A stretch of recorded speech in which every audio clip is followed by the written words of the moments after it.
सीमा अपनी जवानी में बहुत खूबसूरत हुआ करती थी।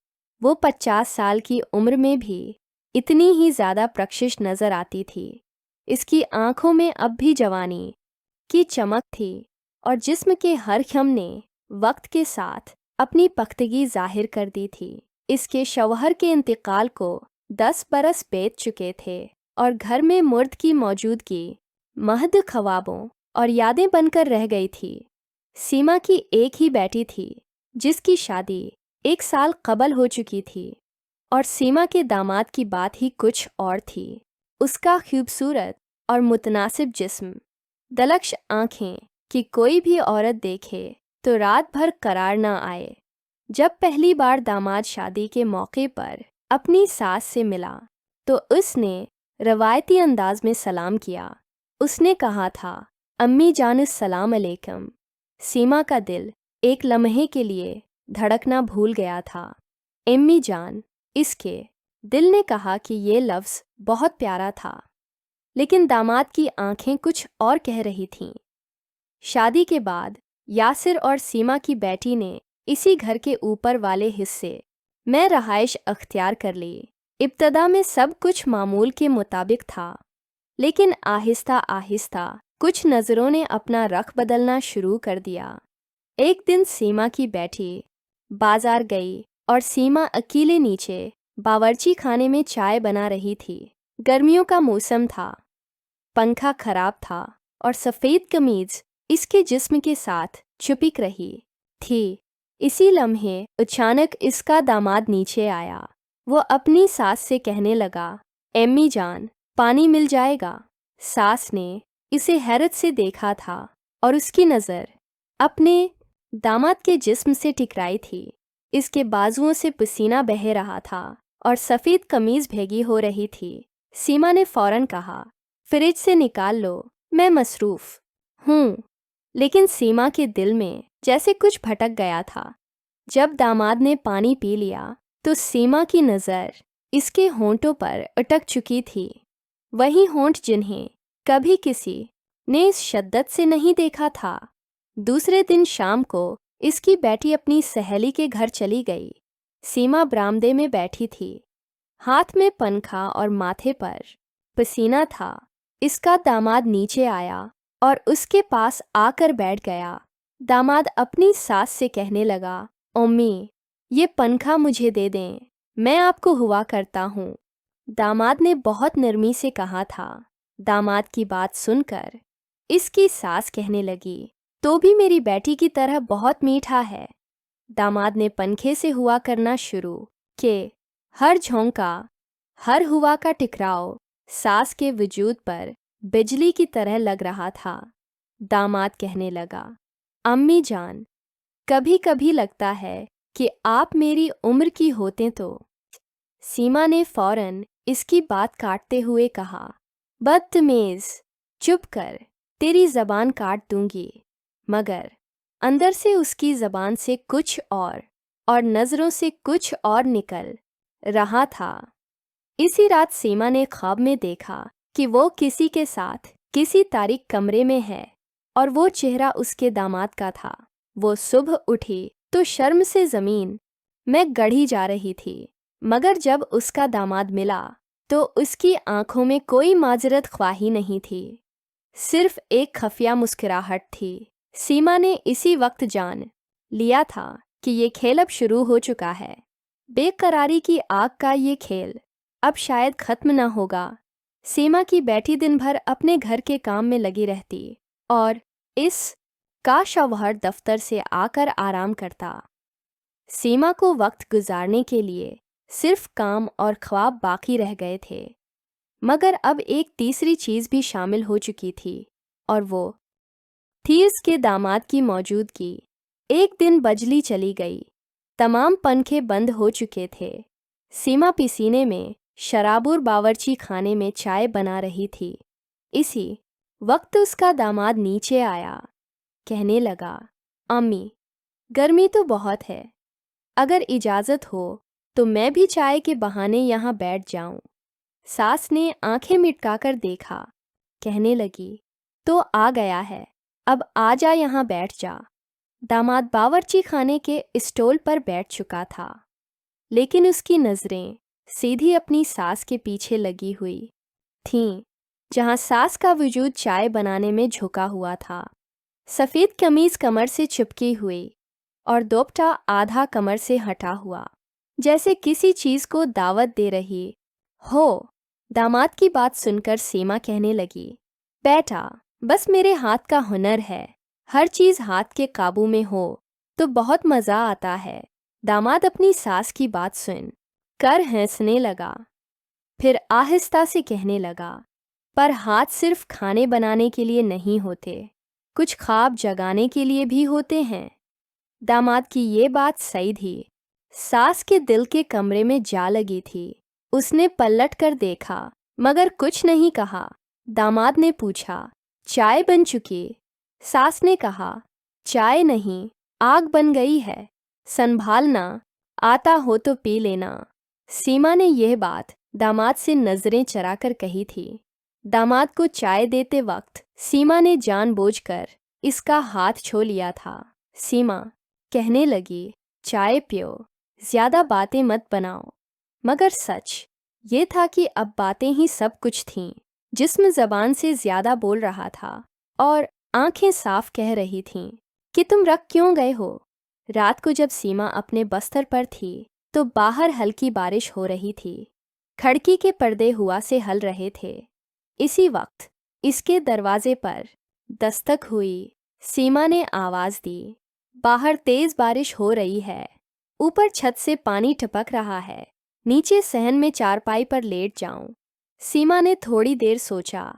दिल ने कहा कि ये बहाना था, लेकिन फिर वो सोचने लगी कि मुझे ऐतराज क्यों हो। सीमा ने कहा, बेटा आ जाओ। दामाद सहन में लेट गया और सीमा वो पर्दे के पीछे से उसे देखती रही। बारिश का शोर और दिल की धड़कन दोनों बराबर थे। वो चारपाई पर कर वट बदल रहा था।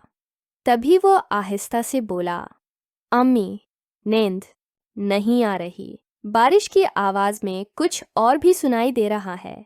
सीमा ने दबे हुए अल्फाज में कहा, तुम्हें क्या सुनाई दे रहा है? दामाद बोला, दिल की धड़कन और आपकी आहट। दामाद की बात सुनते ही सीमा के हाथ से चादर सरक गई।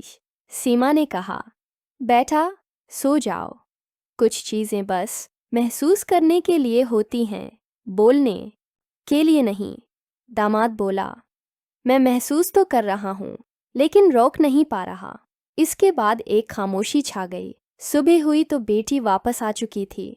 सब कुछ वैसा ही था सिवा उसके कि सीमा के होंठों पर हल्की सी खफिया मुस्कुराहट थी। सीमा जानती थी कि ये खेल अब सिर्फ चाय या बारिश तक महदूद नहीं रहेगा। एक दिन कुछ फसल जाएगा। एक दिन बैठी अपनी माँ से बोली, माँ, मुझे 2 दिन के लिए लाहौर जाना है। मेरे शौहर आपके साथ घर पर मौजूद होंगे। आप ज़रा उनका ख्याल रखिएगा, उनके खाने पीने का खास ख्याल रखिएगा। बेटी की बात सुनकर सीमा मुस्कुराहट छिपाते हुए बोली, बेटी बेफिक्र रहो, मैं सब देख लूँगी। सीमा के दिल में कुछ और चल रहा था। 2 दिन, 2 रातें और एक छत के नीचे सिर्फ मैं और मेरा दामाद। दामाद ने छपके से आकर सीमा से कहा, एमी, मेरी बीवी चली गई, अब हम दोनों को अपना ख्याल खुद रखना होगा। सीमा ने नज़रें झुकाकर जवाब दिया, तुम अपना ख्याल खुद रखो, मेरा ख्याल खुद बखुद हो जाएगा। दोपहर को सीमा बावर्ची खाने में सब्जी काट रही थी। दामाद ने आकर आहिस्ता से हाथ थामा। यह हाथ छुरी से ज़्यादा खतरनाक लग रहे हैं। दामाद की बात सुनकर सीमा ने छुरी नीचे रखी, बोली, अगर इतनी हिम्मत वाले हो तो बैठ जाओ, यहाँ बैठकर सब्जी काट लो। दामाद सब्जी लेकर बैठ गया, मगर इसकी नज़रें सब्जी पर नहीं बल्कि सास की गर्दन पर थीं। पसीने की हल्की लकीर नीचे से ऊपर जा रही थी। दामाद का दिल भी इसी लकीर पर सफ़र कर रहा था। थोड़ी देर सोचने के बाद दामाद बोला, अम्मी, आपकी गर्दन पर पुसैना नहीं बल्कि नशा लगता है। सास ने दामाद की बात सुनकर कहा, अपनी जबान संभाल कर बात करो, अब मैं तुम्हारी सास हूँ। सास की बात सुनकर इसका दामाद बोला, लेकिन आप एक औरत भी तो हैं। दामाद के उस जुमले ने हर लकीर को पार कर दिया था। रात को बारिश हुई, सर्दी बढ़ चुकी थी। सीमा अपने दामाद से बोली, चादर निकाल लो और छत पर जाकर मत सोना। दामाद बोला, मेरी कमर में दर्द है, मैं सोफा पर लेट जाता हूँ।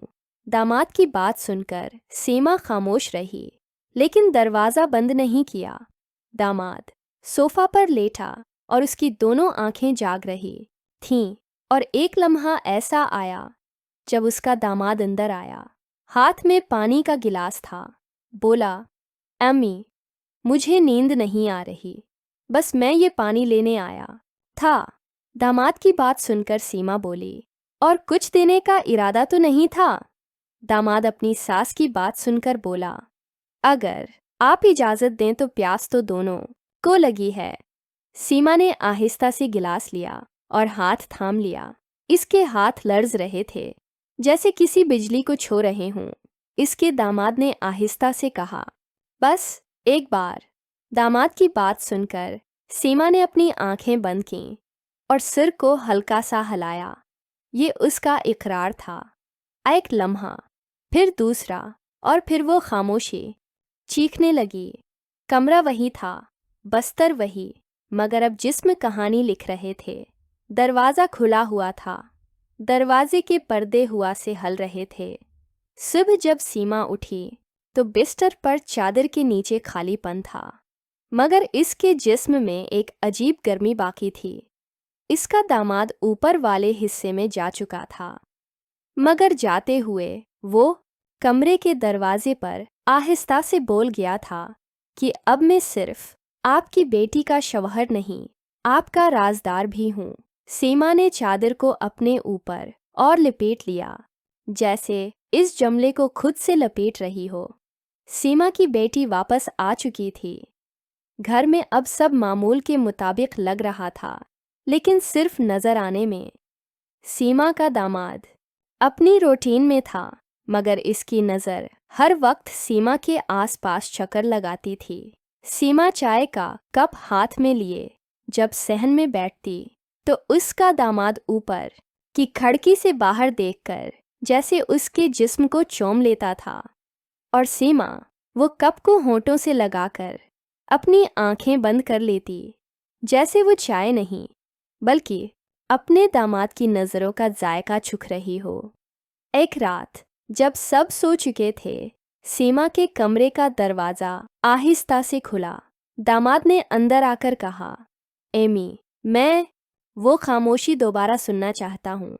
सीमा ने बगैर कुछ कहे चादर का किनारा उठा लिया। इस रात खामोशी ने एक नई जबान बोलना सीख ली थी। सुबह हुई तो दोनों के चेहरों पर वही खफिया मुस्कुराहट थी जो अब एक खामोश मुआहिदा बन चुकी थी। वो जानते थे कि ये रिश्ता अब हमेशा के लिए बदल चुका है, मगर उन्होंने ये भी जान लिया था कि बाज़ राज दिल में ही दफन रहने चाहिए। सीमा ने अपनी बेटी को कभी ये नहीं बताया, और ना ही दामाद ने कभी इस राज को अल्फाज दिए। वो दिन भी आया जब सीमा की बेटी ने अपने शौहर से कहा, तुमने मेरी माँ का बहुत ख्याल रखा, मैं तुम्हारी इस बात की हमेशा शुक्रगुजार रहूंगी। दामाद ने मुस्कुराते हुए कहा, अम्मी जान हमारे लिए बहुत अजीज हैं। और सीमा ने अपनी चाय का कप होंठों से लगा लिया, जानते हुए कि इसके अंदर का राज इसकी आंखों में चमक और इसके होंठों पर मुस्कुराहट बनकर हमेशा जिंदा रहेगा।